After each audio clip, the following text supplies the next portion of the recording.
MLC सीटों को लेकर एनडीए और महागठबंधन में खींचतान जारी। सीपीआई ने 2 सीटों पर ठोका तोल, तो लोजपा ने की 1 सीट की मांग। पीएम मोदी आज 150 से ज्यादा स्टार्टअप कारोबारियों के साथ करेंगे बातचीत। इनोवेशन से राष्ट्रीय जरूरत को पूरा करने पर होगा जोर। समाजवादी पार्टी की वर्चुअल रैली पर कार्रवाई। 2000 से ज्यादा कार्यकर्ताओं के खिलाफ एफआईआर दर्ज। लखनऊ एसीपी से भी मांग गया जवाब। सेना दिवस पर थल सेना प्रमुख आज परेड की लेंगे सलामी। पहली बार नई कॉम्बैट यूनिफॉर्म की दिखेगी झलक। नमस्कार, आप देख रहे हैं डीटीवी भारत और मैं हूं आपके साथ एकता। चलिए बुलेटिन की शुरुआत करेंगे, लेकिन उससे पहले रुक कर लेते एक बड़ी खबर की। तो बड़ी खबर इस वक्त सामने आ रही है, जहां बिहार स्वास्थ्य विभाग का निर्देश जारी किया गया है। तो ये बड़ी खबर आपको बता रहे हैं, जहां परीक्षार्थियों के लिए टीकाकरण अनिवार्य कर दिया गया है। तो ये बड़ी खबर आपको बता रहे हैं, जहां 26 जनवरी तक टीकाकरण की मियाद जो है उसको जारी कर दिया गया है और 100% टीकाकरण पर स्कूलों को सम्मान दिया जाएगा। तो ये बड़ी खबर आपको बता रहे हैं, जहां मैट्रिक इंटर के परीक्षार्थियों का टीकाकरण जो है उसको अनिवार्य कर दिया गया है और टीकाकरण के लिए टास्क फोर्स का गठन कर दिया गया है। तो ये बिहार स्वास्थ्य विभाग ने नई गाइडलाइन जो है उसको जारी किया है, जहां सभी विद्यार्थियों को टीकाकरण जो लेना है उसको जरूरी कर दिया गया है। मैट्रिक इंटर की परीक्षा होने वाली है, उससे पहले सभी विद्यार्थियों का टीकाकरण होना जो है उसको अनिवार्य कर दिया गया है। साथ ही टीकाकरण के लिए टास्क फोर्स का निर्माण भी कर दिया गया है। आपको बता दें कि 26 जनवरी तक टीकाकरण का कार्य जो है उसको पूरा करने का निर्देश दिया गया है और 100% टीकाकरण पूरा करने वाले स्कूल को सम्मानित भी किया जाएगा।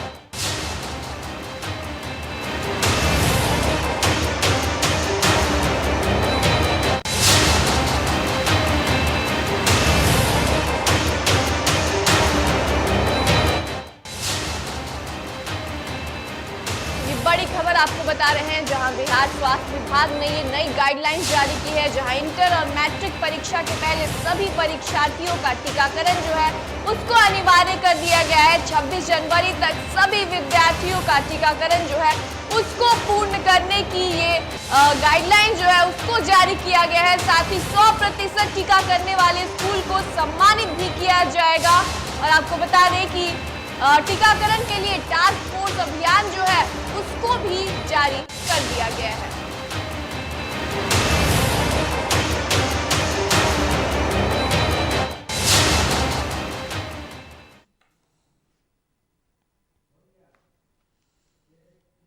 वहीं बिहार में 24 सीटों पर एमएलसी चुनाव होने हैं, जिसको लेकर राजनीतिक गलियारे में सरगर्मियां तेज हो गई हैं। वहीं सीपीआई भी 2 सीटों पर अपने उम्मीदवारों का चयन कर चुका है। यह 2 सीट भागलपुर और बेगूसराय है। इसकी जानकारी सीपीआई के राज्य सचिव ने दी है। वहीं राम नरेश पांडे ने कांग्रेस को लेकर भी अपनी प्रतिक्रिया दी है, जहां सीपीआई राज्य सचिव से खास बातचीत सहयोगी उत्कर्ष ने की है।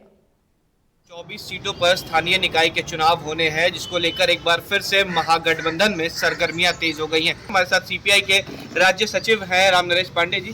सर, इस बार फिर से महागठबंधन का वही हाल होने वाला है जो चुनाव में हुआ था, क्योंकि कांग्रेस और राजद एक बार फिर से अलग अलग लड़ने का मन बना रही है।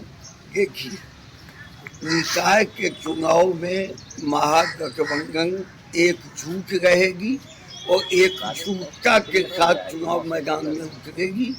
24 सीट पर हम सब मिल के लड़ेंगे और अपार 2/3 बहुमत से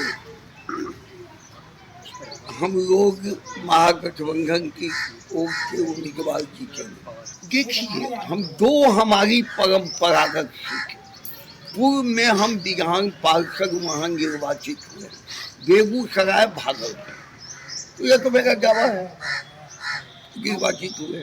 और जगहों से हमारी जनप्रतिनिधि अच्छी संख्या में जीते हैं, वहाँ की भी सूची हमने मंगाई है और वार्ता टेबल पर हम और रखने वाले हैं कि हम एक साथ बैठ के निर्णय पर।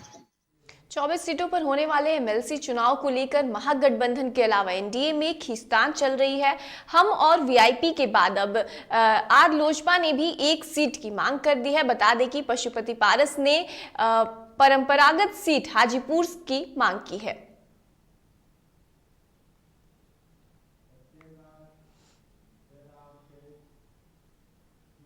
पूर्व केंद्रीय मंत्री नागमणि कुशवाहा ने प्रेस वार्ता कर कहा कि आज को पटना के शहीद जगदेव स्मारक पर बिहार में लगातार कुशवाहा समाज की हत्या के विरोध में धरना दिया जाएगा। उन्होंने कहा कि बिहार में लालू और नीतीश कुमार ने पिछड़ी जाति के नाम पर सिर्फ राजनीति की है।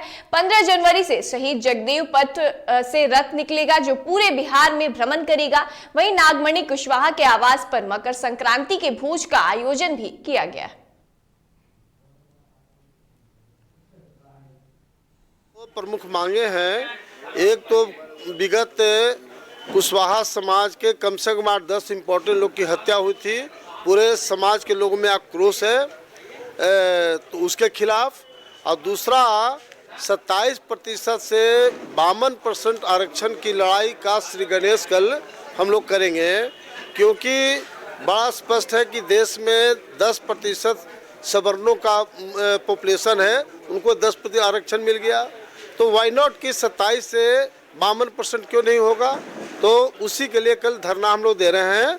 और लालू नीतीश कुमार जी जो जातीय जनगणना के बारे में हंगामा कर रहे हैं उसका कोई औचित्य नहीं है। बिहार में कोरोना संक्रमण के मामले तेजी से बढ़ने लगे हैं। बिहार में पिछले 24 घंटे के दौरान कोरोना के 6,541 नए मरीज मिले हैं। इनमें राजधानी पटना के सबसे ज्यादा 2,116 कोरोना संक्रमित पाए गए हैं। वहीं अन्य जिलों की बात करें तो बेगूसराय में 204, नालंदा में 215, सहरसा में 256, मुजफ्फरपुर में 427, भागलपुर में 273, दरभंगा में 187, मुंगेर में 298, सारण में 192 कोरोना संक्रमित मरीज मिले हैं और फिलहाल प्रतिदिन नए संक्रमितों का आंकड़ा 7,000 के पार पहुंच चुका है।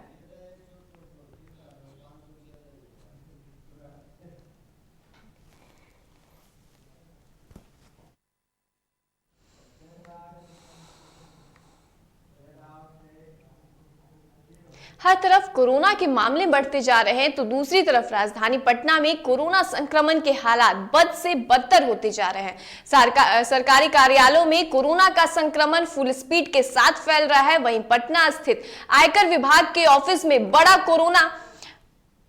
बड़ा कोरोना विस्फोट हुआ है, जहां पटना के आयकर ऑफिस में 80 लोगों की कोरोना जांच कराई गई थी, जिनमें से 60 लोगों की रिपोर्ट पॉजिटिव पाई गई थी। वहीं संक्रमित में इनकम टैक्स इंस्पेक्टर से लेकर असिस्टेंट और ज्वाइंट कमिश्नर रैंक के अधिकारी तक शामिल हैं और सभी कर्मियों को अब होम आइसोलेशन में भेजा गया है। कोरोना का संक्रमण तेजी से बढ़ रहा है और साथ ही साथ संक्रमण फैल भी रहा है। सरकारी जो कार्यालय हैं वो भी सुरक्षित नहीं है। वहाँ पे भी जो अधिकारी हैं, जो लोग काम कर रहे हैं, वो लगातार कोरोना संक्रमित हो रहे हैं।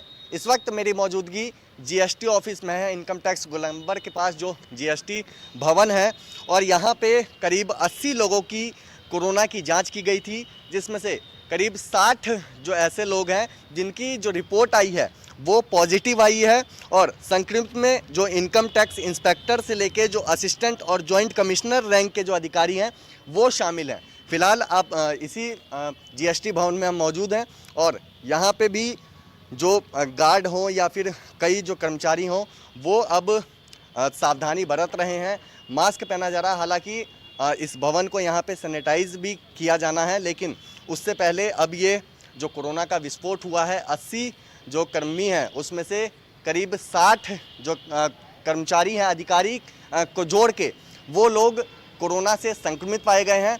और इस वक्त जीएसटी भवन की ही हमने आपको तस्वीर दिखाई है। बिहार सरकार ने कोरोना गाइडलाइंस जारी किया है, जिसके तहत सभी आयोजनों और कार्यक्रमों पर रोक लगा दी गई है। वही बिना स्थानीय प्रशासन की अनुमति के किसी भी आयोजन पर रोक है। इसके बावजूद कोइलवर के सोन नदी के किनारे भव्य मेले का आयोजन किया गया है। वहीं कोइलवर के विकास पदाधिकारी और स्थानीय थाना का कहना है कि मेला लगाने का कोई परमिशन नहीं दिया गया है, लेकिन इसके बावजूद कार्रवाई नहीं की जा रही है।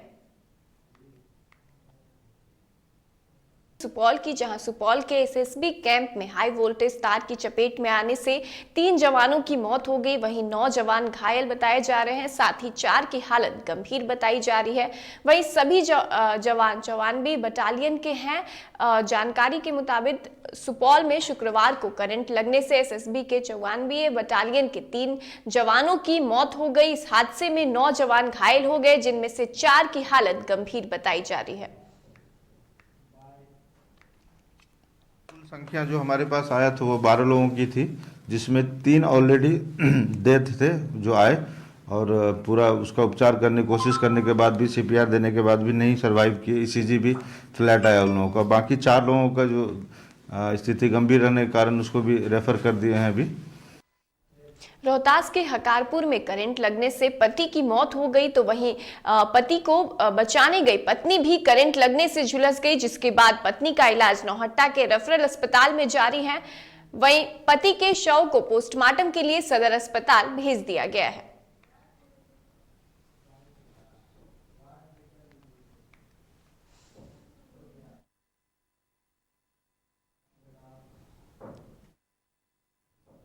पटना के बेऊर थाना क्षेत्र के साई दरबार मैरिज हॉल और लारा सेवा संस्थान के मालिक पर किए गए गोलीबारी कांड में शामिल सभी 6 आरोपियों को पुलिस ने धर दबोचा है। वहीं जमीनी विवाद से जुड़ा हुआ मामला बताया जा रहा था, जहां पुलिस ने आरोपियों के पास से 1 पिस्टल, 1 देसी कट्टा, 6 दर्जन जिंदा कारतूस भी बरामद किया है। पहले सुनने में आया है कि वो शायद पहले राजद में थे और शायद संभवतः उनके जो समधी हैं वो बीजेपी के एमएलसी हैं। उसका जो उसने बताया कि उसने रेजिस्ट करने का प्रयास किया था उसी रेजिस्टेंस के क्रम में, और क्योंकि वो उसी के घर से 200 मीटर की दूर रहने वाला था तो उसको डर लग गया था कि मेरी पहचान हो जाएगी, तो फिर उसने मारने के नियत से ही फिर उसको बहुत बारी वार किया और पीट पीट के उसकी हत्या। सहरसा में जमीनी विवाद में गोलीबारी की घटना थमने का नाम नहीं ले रहा है, जहां 5 कट्ठे की जमीन के विवाद में 2 पक्षों के बीच जमकर गोलीबारी हुई, जिसमें गोली लगने से एक व्यक्ति गंभीर रूप से जख्मी हो गया, जिसके बाद इलाज के लिए उसे सदर अस्पताल में भर्ती कराया गया। वहीं जख्मी व्यक्ति का कहना है कि 6 व्यक्तियों के द्वारा उनके जमीन पर जबरन कब्जा करने का प्रयास किया जा रहा था, जिसका विरोध किया गया तो उन लोगों ने गोलीबारी की घटना को अंजाम दिया और फिलहाल पुलिस मामले की जांच में जुटी हुई है। फैसला हमको दिया, जजमेंट दिया हमको हमारे नाम से, तो अपना ज़मीन को हम जा कर के जोत को किया। सड़क नहीं था बस्ती पर जाने वाला, उस सड़क हमने बनवा लिया अपने से। तो वो लोग मजमा बना करके विचार करके है दियाद में ज़्यादा आदमी, बहुत बड़ा दियाद है, सब दियाद मिल करके आया, हमको मारपीट करके खेत को जोत लिया, सड़क को तोड़ दिया। मुंगेर में पुलिस ने टोटो लूटने वाले गिरोह का पर्दाफाश किया है और लूटी गई टोटो को भी बरामद किया है। वहीं इस मामले में पुलिस ने 4 लोगों को गिरफ्तार किया है। दरअसल सदर अनुमंडल पुलिस पदाधिकारी ने बताया कि एक गिरोह है जो टोटो चालकों को नशा खिलाकर उनके टोटो को लेकर फरार हो जाते हैं। उन्होंने आगे बताया कि यही ग्रुप समस्तीपुर में भी टोटो चालक को नशा खिलाकर टोटो लूटने का काम किया करते हैं, जिसका खुलासा पुलिस ने किया है। में हमारे अनुमंडल से 2 थाने से ई रिक्शा का नशा खुरानी गिरोह के द्वारा लूट किया गया था, जिसमें एक जमालपुर थाना क्षेत्र का स्टेशन के पास से ई रिक्शा का लूट किया गया था, नशा खिला करके ले लिया गया था। दूसरा बरियारपुर थाना क्षेत्र से ई रिक्शा को इसी ग्रुप द्वारा लूट किया गया था, जिसमें 3 लोग टोटल शामिल थे, लालू कुमार, बच्चन कुमार और अजय। समस्तीपुर जिले के माली नगर में 9 जनवरी को फ्लिपकार्ट के ऑफिस से 18 लाख की हुई लूट मामले का पुलिस ने उद्भेदन कर 4 अपराधियों को गिरफ्तार कर लिया है। वहीं पुलिस अधीक्षक के निर्देश पर अनुमंडल पुलिस पदाधिकारी द्वारा टीम गठित कर तकनीकी अनुसंधान और सीसीटीवी फुटेज के आधार पर 4 अपराधियों को रुपए और हथियार के साथ गिरफ्तार कर लिया गया है। कोडरमा में अपराधियों ने घर में घुसकर लोगों से मारपीट की, जिससे परिवार के कई लोग घायल हो गए, जिनका इलाज फिलहाल चल रहा है। दरअसल पीड़ितों ने पुलिस को भी मामले की जानकारी दी, जिसके बाद भी अब तक कोई कार्रवाई नहीं की गई है, जिसके बाद थक हार कर परिजनों ने पुलिस अधीक्षक से न्याय की गुहार लगाई।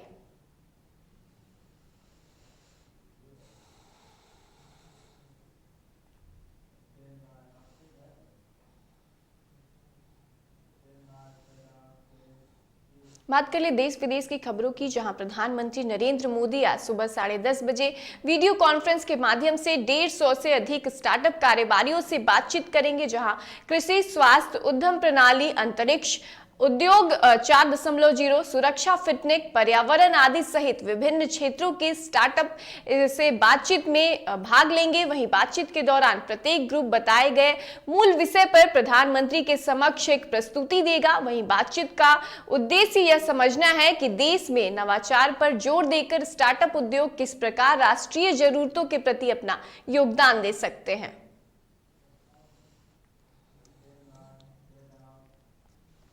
सेना दिवस के मौके पर आज थल सेना की ताकत देखने को मिलेगी। इस मौके पर थल सेना प्रमुख जनरल MS नरवणे राजधानी दिल्ली में कैंट स्थित करियप्पा ग्राउंड में परेड की सलामी लेंगे। वहीं करियप्पा ग्राउंड में परेड सुबह 10:20 पर शुरू हो जाएगी। इस साल की परेड इसलिए खास है क्योंकि पहली बार भारतीय सैनिकों की नई कॉम्बैट यूनिफॉर्म की झलक देखने को मिलेगी। वहीं डिजिटल पैटर्न पर NFIT द्वारा तैयार की गई नई यूनिफॉर्म को ही सैनिक युद्ध के मैदान और ऑपरेशनल एरिया में पहना करेंगे। वहीं थल सेना प्रमुख सैनिकों को संबोधित भी करेंगे। वहीं खादी से बना राष्ट्रीय ध्वज तिरंगा सेना दिवस पर राजस्थान के जैसलमेर में भारत पाकिस्तान सीमा पर प्रदर्शित किया जाएगा। यह खादी से बना दुनिया का सबसे बड़ा राष्ट्रीय ध्वज है।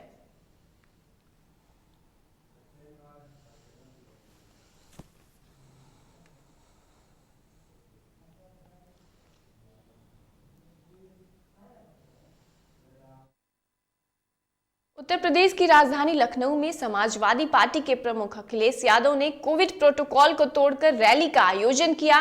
इस रैली में हजारों की संख्या में भीड़ थी। लखनऊ में शुक्रवार को ये सब जो हुआ उसके खिलाफ एक्शन भी हुआ है और लखनऊ के DM के मुताबिक समाजवादी पार्टी के कार्यक्रम में आदर्श आचार संहिता और कोविड प्रोटोकॉल का उल्लंघन किया गया है। वहीं पुलिस ने रैली के करने के आरोप में लखनऊ के गौतमपल्ली थाना में महामारी एक्ट के तहत 2000 से ज्यादा समाजवादी कार्यकर्ताओं के खिलाफ FIR दर्ज की गई है।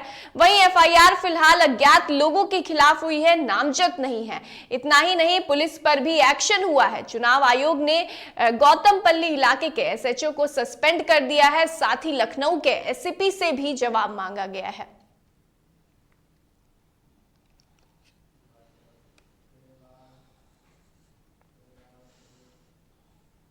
चलिए अभी के इस बुलेटिन में बस इतना ही। मुझे दीजिए इजाजत और आप देखते रहिए DTV भारत। नमस्कार।